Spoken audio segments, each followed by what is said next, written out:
So while he was on the stump for Matt Bevin in Kentucky with Donald Trump, Senate Majority Leader Mitch McConnell bragged about what the Republican Party has been able to accomplish with Donald Trump as president, specifically with respect to the federal judiciary.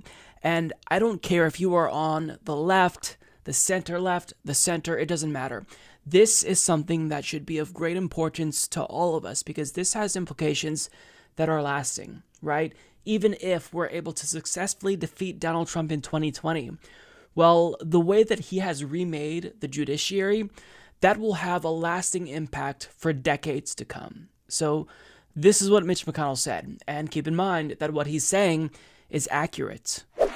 Well, thank you, Mr. President, for making America great again.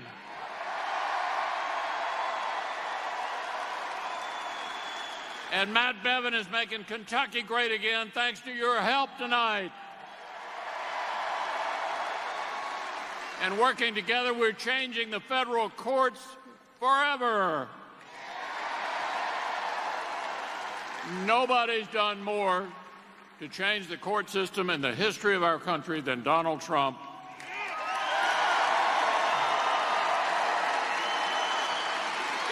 And Mr. President, we're going to keep on doing it. My motto is leave no vacancy behind. Now, keep in mind that what he's referring to are federal judges with lifetime appointments. So that means that even if we are successful at getting rid of Donald Trump in 2020, well, his legacy will persist through the federal judiciary. And I don't think that people really recognize the scope of this and like how many judges Donald Trump has appointed. Looking at this bar chart from Pew Research as of July of 2018, Donald Trump appointed double the amount of federal appeals court judges as Obama, Clinton, and Bush at the same point in tenure. Now, as of September of 2019, he's confirmed a total of 150 judges, again, all of which will serve lifetime appointments. And he's been so effective at remaking the federal judiciary that now 1 in 4 judges, 1 in 4 federal appeals court judges have been appointed by Donald J. Trump. Think about that. These are judges who are far-right extremists, likely recommended to Donald Trump by the Federalist Society. They advocate for textualism, which means that their interpretation of the Constitution is more rigid, it's more antiquated.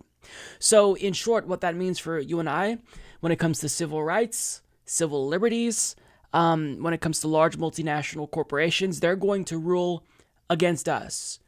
They're going to rule in favor of large multinational corporations. They're going to chip away at our civil rights and civil liberties. So this is potentially devastating. I need you to think about this.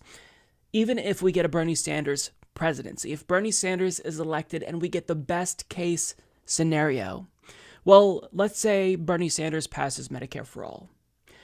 Trump's lackeys now in the federal courts, all of which that he appointed throughout the country, they can easily chip away at Medicare for all if we actually are successful at getting that passed, if they don't just outright overturn it. Now, we got a taste of this with the Affordable Care Act, because if you'll recall, when the ACA was initially passed, that Medicaid expansion was mandatory. States had to accept it. Although the Supreme Court upheld the ACA overall, they struck down that mandate, right? So now states can choose to opt out of the Medicaid expansion. So they can do things like that to undermine Medicare for all, and that's if they don't just outright strike it down. Again, these are far-right extremists. They don't care about the people. They don't care about objectively interpreting the Constitution. They care about making sure that oligarchy reigns supreme in America.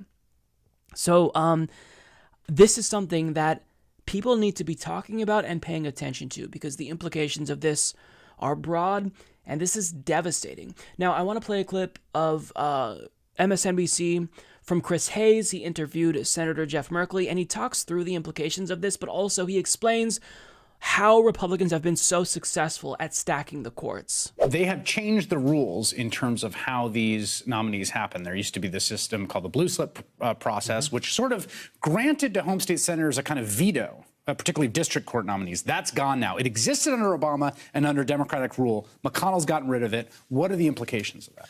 Well, it's being left in place on on district, but not on circuit court. I'm sorry, yes, right. And but what they did is they changed the number of hours for deliberation from 30 hours to 2 hours, so they can just put through so many judges so quickly, taking away any ability to create real opposition. So McConnell is looking at the fact that between his partnership with Trump, they've put through about 100 district judges and a quarter of the active appeal judges, which have far more decision-making ability than the Supreme Court, because the Supreme Court takes just a limited number of cases. So they are reshaping the judiciary, and they're doing it for the powerful. The whole federal society approach is let's supersize the First Amendment so the powerful can spend hundreds of millions of dollars and take control of the government by and for the privileged and powerful. This is the exact evisceration of the we the people vision of our Constitution. That's what Mitch McConnell is doing. That's what Trump is doing. It's not for ordinary Americans. It's for the rich and powerful. And we have to find a way to stop them. And that's going to be the elections next year. So I agree with most of what Jeff Merkley says. It's on point. Although I disagree with his solution. Defeating Donald Trump, that's not enough. Because again, you defeat Donald Trump, well, his legacy will persist in the form of the federal judiciary. I mean, these lifetime appointments that he put on the courts, they're not just going to vanish if he loses office. That's not the way that this works. So you actually do need a real solution. Now, there is, thankfully, a solution. And the only solution that I've heard thus far that seems plausible is from Farron Cousins of Ring of Fire. And when he talked about this, he floated term limits for all federal judges. It doesn't matter which court they're on. If you are a federal judge, you no longer serve a lifetime appointment. We limit that. Now, how long you want to make that, that's debatable. But what matters is that they are not lifetime appointments. And this issue is so important that it really should be a 2020 issue, like a top 2020 issue. And if you care about getting money out of politics, you should also advocate simultaneously for term limits for all federal judges, because this really is important if we truly want real structural reform in this country. So the only way that we can undo this is to pass term limits for all federal judges. Otherwise, whatever we pass, it can easily be undermined by one of Trump's goons on these federal courts. And think about this. We're already undergoing a Lochner era when it comes to the Supreme Court. Like, let me remind you that the Lochner era was when the Supreme Court was so extreme that they were striking down any and all social and economic reforms, which is why we started to talk about court packing plans to begin with, because FDR was getting tired of this Lochner court who was striking down everything. So he threatened them with the court packing plan.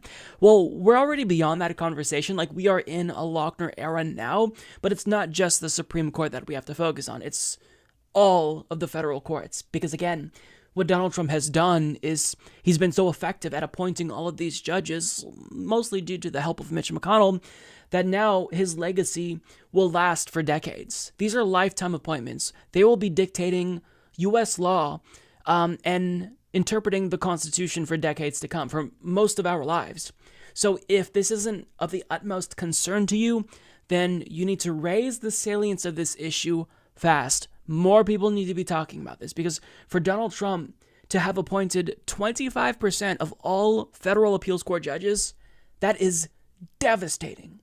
Anything we want, again, not to sound redundant, but anything we want passed, Medicare for all, a Green New Deal, a federal minimum wage increase, this can all be undone by these far-right Federalist Society judges that Donald Trump and Mitch McConnell are appointing. Now, you'd think that, the opposition party, Democrats, would be sounding the alarm, but I mean, Chuck Schumer is part of the problem. He basically fast-tracked a lot of judges in 2018 so Democrats can get back to campaigning. But if you're not going to fight for us, then you're giving people less of a reason to support you. So the situation, it's just all around, it's devastating, because we have this situation where, Republicans are incredibly effective and the opposition, Democrats, are incredibly ineffectual. And it's led to the current situation. It's unsustainable. Their rulings cannot be the law of the land for the next 20 or 30 years, because, if you truly want to save the planet, if you want to ameliorate a lot of these crises that plague the American population, healthcare, student loan debt, you've got to get rid of them. So, I mean, I don't know what else to say. The outlook is grim unless we do something about this, unless we actually start talking seriously about term limits for all federal judges. Mike is the worst progressive on YouTube. Please don't subscribe to him or become a patron. David Dole is so much better. Trust me, folks, he's doing a great job. He really is, okay?